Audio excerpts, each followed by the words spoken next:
A lot of real estate investors have deal flow and money coming into their accounts, but have no real clarity on how much of it is profit, how much of it needs to stay in the business, and how much they can actually pay themselves. That confusion is exactly what keeps people in the real estate rat race. Today, David Richter breaks down the simple benchmarks and percentages that every investor needs so you can finally control your cash, build reserves, and not be deal rich but cash poor. Now, I'm Benji, the producer of the Deal Machine podcast, where we help you get more out of life through real estate investing and real estate wholesaling. And in this episode, David walks through the anchor percentages, the biggest money traps that investors fall into, and the profit first system that you can begin using on your next deal to save more money, keep more money in your pocket. Let's get into it. The numbers of a successful REI team. This one is all about the numbers. So let me go into this real quick. I don't know if you've ever read this other book. It's called Fix This Next by the same guy that wrote Profit First, Mike Michalowicz. He gives the business hierarchy of needs. I live in that profit section there. That is where I live, because sales is like, you have to have sales. You got to get deal flow. You got to get deals. That's why you have DealMachine. You need the machine that builds the deal flow into your business, because if you don't have any cash, there's nothing to manage. So that's where, if you're starting here and you're with DealMachine, like, use it, utilize it, get on the phone with sellers, make the revenue generating activities your top priority. But from there, I want to make sure you have a layer of profitability. So this is why the numbers are important. This is why you doing the books is not a high dollar per hour task, but someone else doing them for you and you analyzing the numbers is a very high dollar per hour task. And that's where you being able to know your numbers from the business, be able to squeeze the numbers out and say, what do I need to invest in?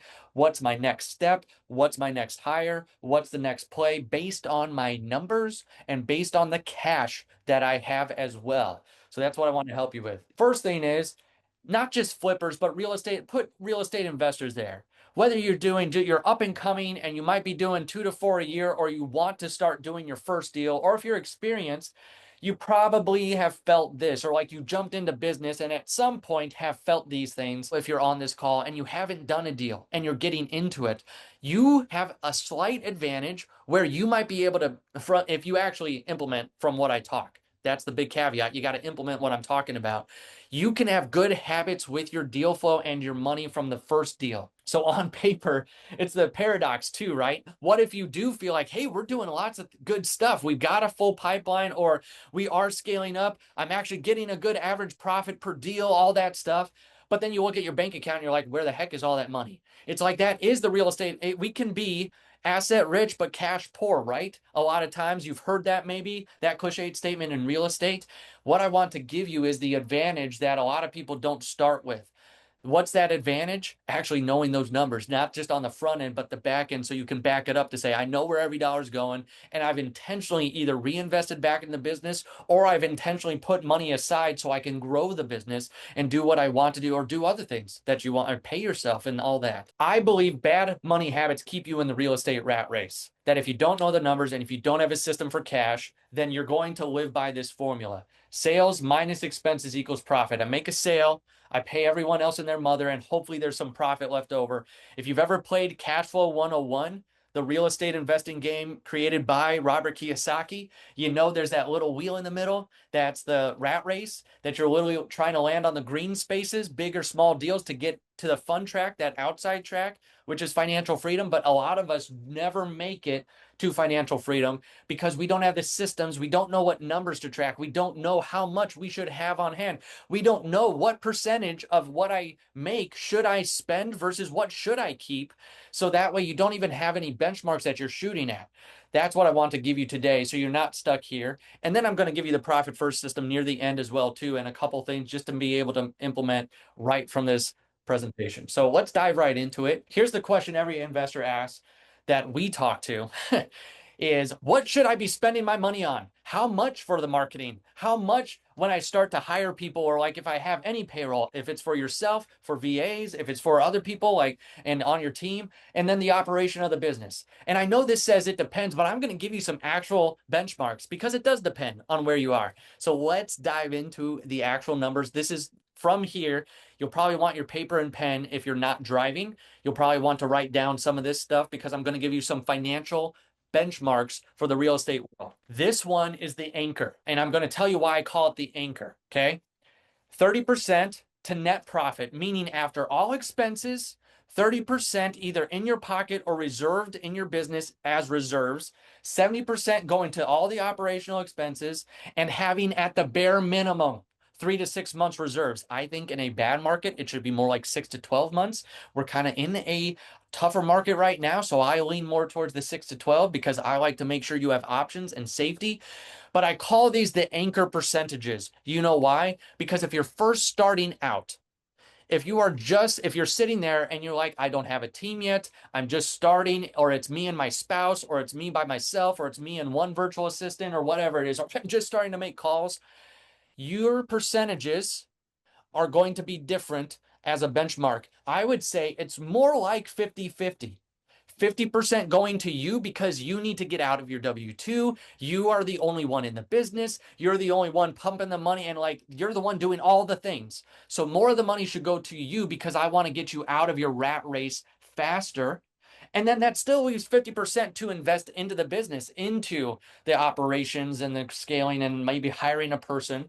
But that means if you do a $10,000 wholesale deal, 5,000 goes towards you, whether that's paying yourself or a reserve for the business, and then 5,000 back into marketing.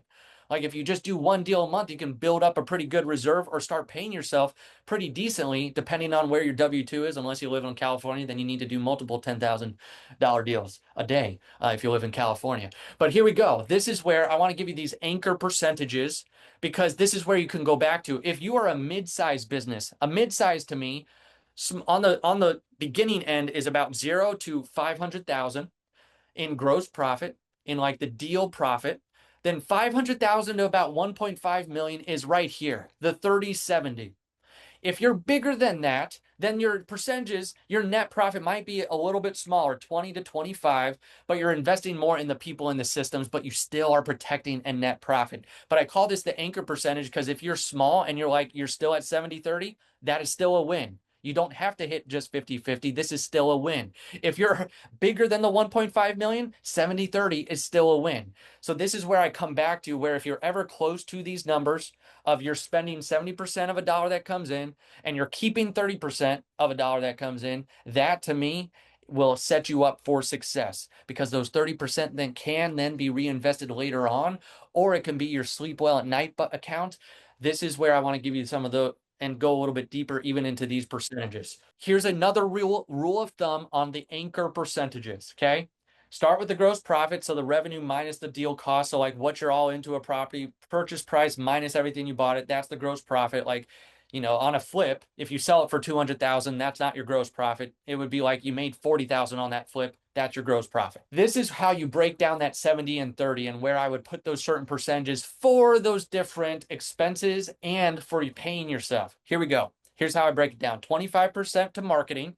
So like if you are spending $1 on marketing, I expect $4 to come back to me. Does that make sense? 25%. So if I spend $1, or if I made $4, one of those dollars is going back into marketing, because I want to make sure that I get the marketing up and running. Then we got 20% for payroll, other operations, 25%.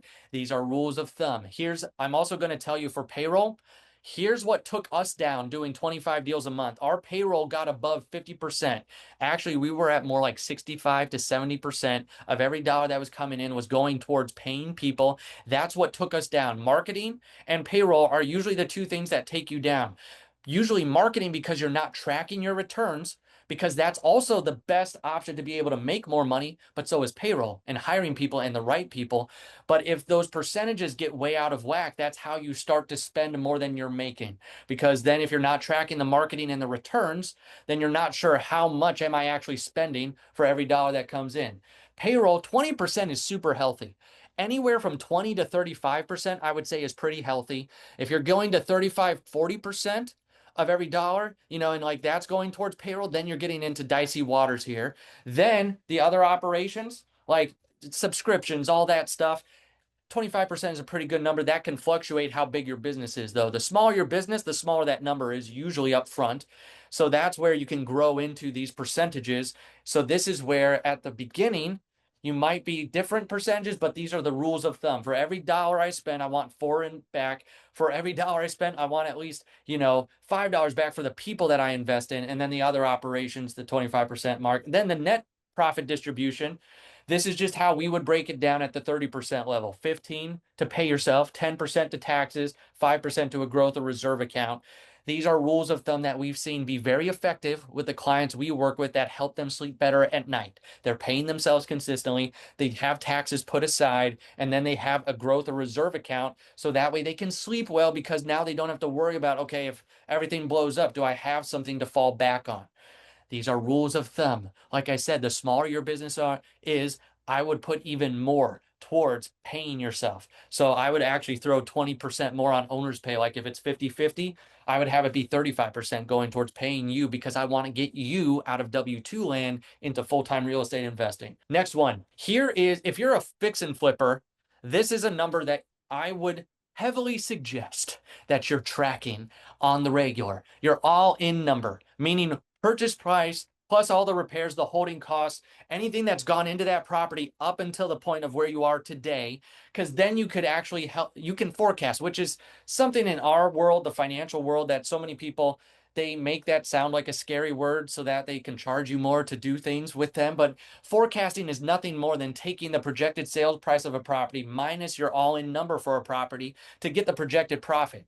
To know over the next few months, how much in projected profit am I planning on so I can make some adjustments to either percentages or knowing where I am. But you might want to screenshot this or write it down, because if you are going to know, like, hey, I've got several projects in the pipeline and here's how much I'm into these properties, what could I sell them for if I had to fire sale them or turn a flip into a wholesale where you're able to sell it on the market, but you didn't do a complete flip. This would help you get to those numbers. Then the other thing is, if you're getting private money or hard money, knowing how much you're into it versus how much money you got from a lender, to know, have I put any of my own money into this deal, or is all the money from that private lender still covering my all-in cost? Like if I get a private loan for $100,000, but up to this point, I'm all in at 85,000. Well, guess what? I still have 15,000 of lender funds to spend on that rehab before I run out of that. And then I have to use my own funds. So it's like knowing how much until you're going to have to start bringing money to the flip so you could plan ahead. Because if you're like, hey, I'm under leveraged and I could ask for more money so I don't go over and have to use my own, this is what takes flippers down. I'm just telling you right now, not knowing this number and not knowing how much they have of their own money into their own deals. So knowing this number and knowing if you're starting to put just, even if it's just 5,000 of your own money that you put in on each deal, if you're doing one deal, then two, then four, then six, like as you start to scale, that's just more money out of your pocket. One day you won't be able to cover the costs of that flip.